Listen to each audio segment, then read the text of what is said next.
வணக்கம்.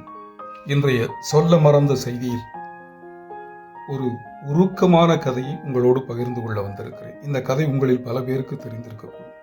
வாழ்க்கையில சில பேர் தான் தன்னலத்தை விட பொதுநலத்தை பெரிதாக கருதுவார்கள். அவர்கள் பொது நலத்திற்காக தனது உடல், பொருள், ஆவி என அனைத்தையும் கொடுத்திருப்பார்கள். அப்படி ஒருவரை பற்றி தான் நாம இந்த வீடியோல பேச போறோம். மதுரை நாட்டிற்கு, அதாவது நாயக்கர்கள் கால ஆட்சியின் போது மதுரை நாட்டிற்கு உட்பட்ட 72 பாளையங்களில் ஒன்றான விருப்பாட்சியின் 19வது பாளையக்காரரான கோபால் நாயக்கர் தான் இந்த கதையோட நாயகன்.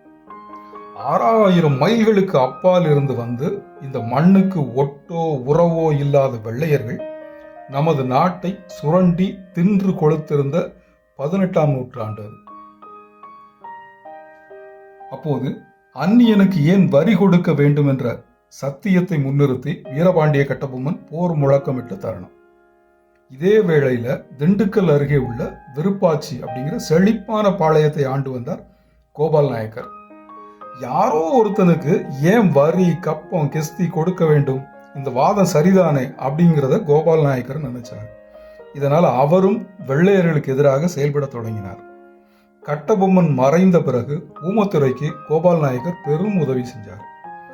வெள்ளையர்களால் சிறை வைக்கப்பட்ட ஊமத்துறையை மீட்க கோபால் நாயக்கரும் துணை நின்றார்.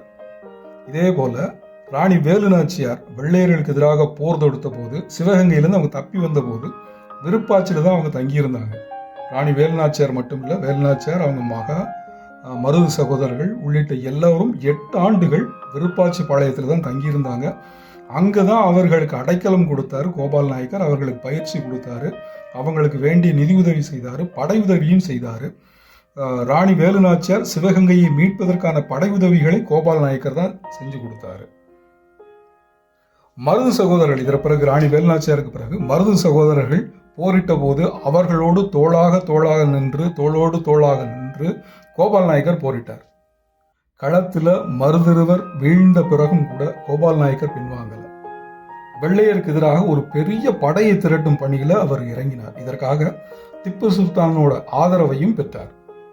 திப்பு சுல்தானோட ஆதரவோடு மணப்பாறை, நத்தம், மேலூர் ஆகிய ஊர்களிலிருந்து கோபால் நாயக்கரோட படையினர் வெள்ளையர்களை விரட்டி அடிச்சாங்க.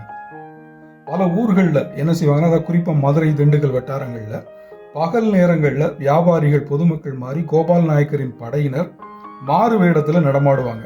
ராத்திரி வெள்ளையர்களின் முகாம்களை குறிவைத்து தாக்குவாங்க.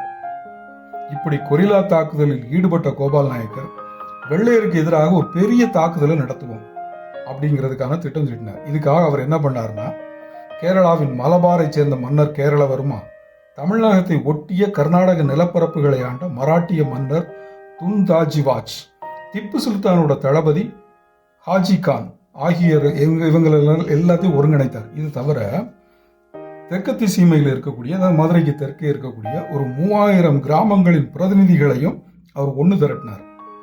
இவங்க எல்லாரையும் சேர்த்து 1800வது வருஷத்துல, அதாவது 29/4/1800 அன்று ரகசிய கூட்டம் ஒன்றை கோபால் நாயக்கர் நடத்தினார். அதாவது அவருடைய விருப்பாட்சியில நடத்துறாரு. அப்போ அவர் வயது என்ன தெரியுமா? 72. அந்த வயதுல போர்க்களத்திற்கு திட்டம் திட்டுகிறார். கோயம்புத்தூர்ல ஆங்கிலேயர்களின் பெரிய படை முகாம் ஒன்று இருந்தது. அந்த முகாமை காலி பண்ணா ஆங்கிலேயர்களுக்கு பெரிய செட்பேக் ஏற்படும் அப்படிங்கறதுனால அந்த முகாமை தாக்குறது அப்படிங்கிறது அந்த கூட்டத்தில் முடிவெடுக்கிறாங்க. 3/6/1800 ஆண்டு ஜூன் மாதம் 3ஆம் தேதி அந்த முகாமை தாக்குவது அப்படின்னு முடிவெடுத்தாங்க. 5 குழுக்களாக பிரிந்து அந்த முகாமை தாக்குவது என்றும், இதுக்கு ஓசூர் புட்டா முகமது, இச்சாபட்டி ரமானுல்லா கான், ஓசூர் முகமது ஹாசன், பரமத்தி அப்பாவு சேசையா என்ற 5 பேரை அந்த 5 குழுக்களுக்கும் தலைவராக நியமிச்சு முடிவெடுத்தாங்க. ஆனா கோபால் நாயக்கர் கூடவே இருந்த சில பேர் இந்த தாக்குதல் பற்றி வெள்ளையர்களுக்கு முன்கூட்டியே சொல்லிட்டாங்க. வெள்ளையர்கள் கொடுக்குற பணத்துக்கு ஆசைப்பட்டு இந்த தகவலை சொல்லிட்டாங்க. இதை முன்கூட்டியே தெரிஞ்சுக்கிட்ட ஆங்கிலேயர்கள் தங்க முகாமை தயார்படுத்திக்கிட்டாங்க. முகாமை சுற்றி பீரங்கியை வட்ட வடிவில் நிறுத்தி வச்சுக்கிட்டாங்க. பீரங்கியை வச்சு தாக்குறது அப்படின்ட்டு. இது கோபால் நாயக்கர் படைக்கு தெரியாது. ரகசியமா தாக்க போறோம் அப்படின்னு சொல்லிட்டு போனாங்க. ஆனால் வெள்ளையர்கள் முன்கூட்டியே தயாராக இருந்தனால பீரங்கியால சுட்டு தள்ளி கோபால் நாயக்கரின் படைக்கு பெரும் சேதம். வீராவேசமா போரிட்டாலும் கூட கோபால் நாயக்கரின் படைகள் பீரங்கிகளை எதிர்கொள்ள முடியல. இது எதிர்பார்க்கல அவங்க. அங்கு தோல்வி ஏற்பட்டது. இதுக்கு பிறகுதான் வெள்ளையர்களுக்கு நமக்கு எதிரான போராட்டத்திற்கு தலைமை தாங்குவது கோபால் நாயக்கர் தான் அப்படிங்கறத உறுதிபட தெரிஞ்சுக்கிட்டாங்க. இதனால என்ன பண்ணாங்க, விருப்பாட்சி மீது படையெடுக்கிறாங்க. பீரங்கி, துப்பாக்கி, நவீன ஆயுதங்களோடு விருப்பாட்சி மேல தாக்குதல் தொடுக்கிறாங்க. விருப்பாட்சி கோபால் நாயக்கரும் பதிலுக்கு தாக்குறாரு. ஆனால் இவங்க வாளு, வேலு, வில்லு இது வச்சு தாக்குறாங்க. ஆங்கிலேயர்களின் படைகளுக்கு முன்னால விருப்பாட்சி படைகளால் எதிர்த்து நிற்க முடியவில்லை. கோபால் நாயக்கரோட மூத்த மகன் களத்திலேயே வீர மரணம் அடைந்தார். ஆனால் கோபால் நாயக்கர் தப்பிச்சிட்டார்.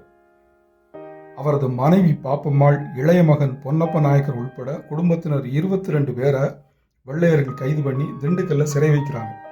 கோபால் நாயக்கரை தேடுறாங்க. ஒரு 2 மாசமா தேடுறாங்க, முடியல. கோபால் நாயக்கரை பற்றி யாராவது துப்பு கொடுத்தால் அவங்களுக்கு பணம் கொடுப்போம், வெகுமதி கொடுப்போம், அவர் தலைக்கு இவ்வளவு விலையை அறிவிச்சாங்க.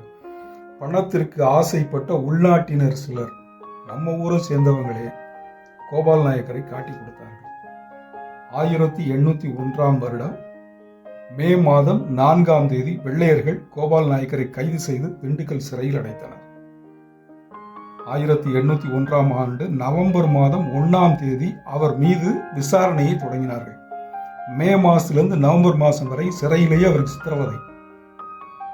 நவம்பர் மாசம் பேரளவிற்கு ஒரு விசாரணை தொடங்குறாங்க. 3 பேர் கொண்ட குழு விசாரணை நடத்துகிறது. திண்டுக்கல் கலெக்டர் ஹார்டிஸ், ராணுவ அதிகாரி இன்னஸ் உள்ளிட்ட 3 பேர் விசாரணை நடத்துறாங்க. 11 நாட்கள் ஒரு பெயரளவிற்கு ஒரு விசாரணை நடக்கிறது.